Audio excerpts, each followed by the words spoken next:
негизи адам өзүн сыйлап алса, бирөөнү да сыйлабайт да. Могу баклажкаларга монтип алып сатып аткандарчы. Бул заман бүттү го дейм. Туристтерге уят болбой, ичин тазалап сатсак кандай болот? 10 сомдук баклажкадан алып, жаңы баклажкачы. Мыналар карагыла. Пофиг бойдон калып калган да. Кымыз. Болбосо бул биздин улуттук ичимдик да. Пиво сатсак, 40 сомдук компот сатсак деле, мисалы Бишкекте болсун, башка мамлекетте болсун, любой эле жерде болсун, Кыргызстан.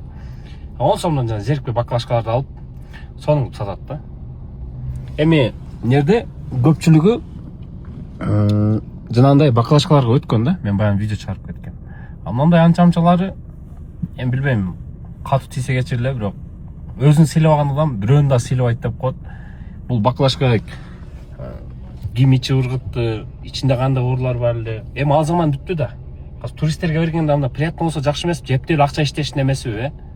Эми 10 сомдон качып болсо мындай жакшы эмелерди алсаңар болот да.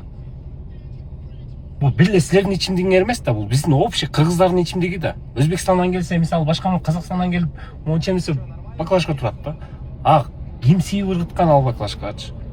Любой адам ошентип ойлойт да. Кыргыздар эмне 90-жылда калып калган деп ойлойт да, могу реальночы.